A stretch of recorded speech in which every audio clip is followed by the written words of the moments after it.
Speaker, research, statistical analysis and research zinasema the girl child is vulnerable. That's why you see everything, ikuwe ni project, ikuwe nini inafanyika, utaona zina dominate kwa nini? Kwa mambo ya girl child. So is there any statistical information zile zina favor the boy child? Ushawaiona? Is there any statistical information ile ina favor boy child? Sijawaiona. Hata ukienda kwa TV utapata girl child inakuwa discuss sana. Ukienda kwa gazeti utapata girl child yako vulnerable. Sijui ukienda wapi utapata girl child yako vulnerable. So when the statistics dominate kwa mtu moja, favors zitaenda kwa huyo mtu. Upende usipende. So if you feel the boy child anakuwa vulnerable in a way, make an information, come here and cry so that the boy child is also heard. But if also the statistics are favoring the girl child, you have no option than to go with the statistics because the government want to budget for something that they don't have the information about. Or organization want budget kwa mambo ya vulana na wana information. Point of correction. Yes. You will manage my time, Mr. Speaker. Yes. Mr. Submarine, kuna swali. Hii swali sijakaa tu chini.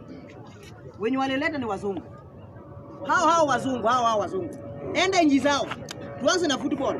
Walikataa kuongeza hii culture ambao wanatuzalasimisia hapa Kenya. Mshahara. Wale? Kwa football. Fanya research yako. Boychild wanalipa pesa mingi. Ilileta vita kwao. Kwa wazungu hao. Ndio maana nikisema mambo culture, najua wanatublackmail, wanatupambaza, lakini kwao haifanyiki. Nitajie gavana moja ya mwanamke Amerika.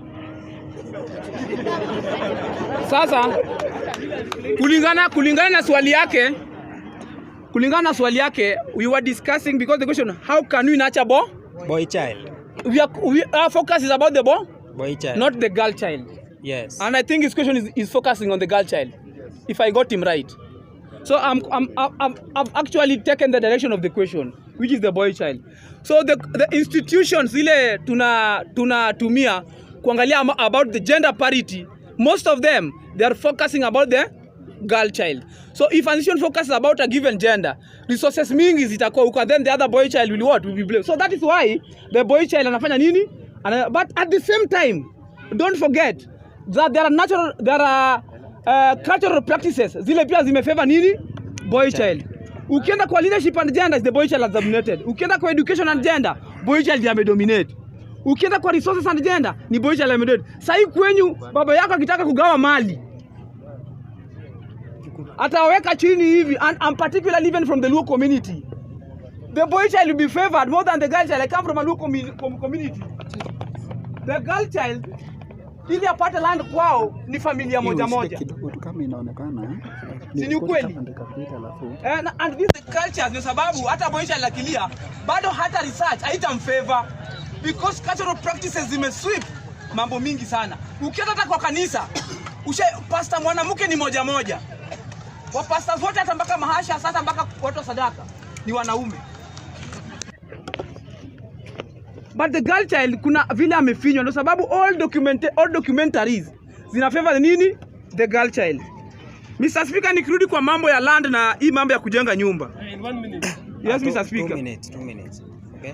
Mr. Speaker, ukisoma chapter 5 of the Kenya Constitution, that is land and environment. Land zimegawa mara tatu.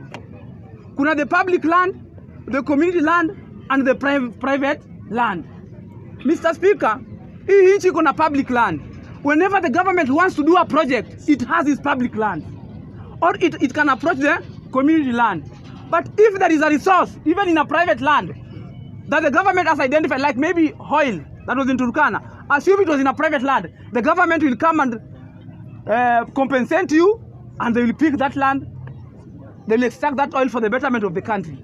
So, Mr. Speaker, any project that the government wants to do, they will do it. But even if you own that land, they will come and persuade you, compensate you, and plant that project there. I can give you an example. Nairobi is a density populated area. And there was a program ya hii nyumba. Si nyumba zimejengwa. So unataka kuniambia kama nyumba imejengwa Nairobi, and Nairobi is a density populated area, do you want to tell me that Migori hawezi jenga nyumba? Mr. Speaker, if you can grant me latitude, allow me to finish in 1 minute. Yes. Watajenga because the lands, dormant lands ziko hizi zetu. Msiseme hata kuna dormant land. Kenya kuna ardhi mingi hazijatumika.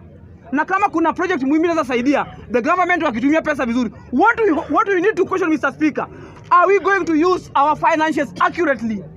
Bila corruption, zilipotee. That is what you need to question. But mambo ya land iko Kenya. Because this is also land.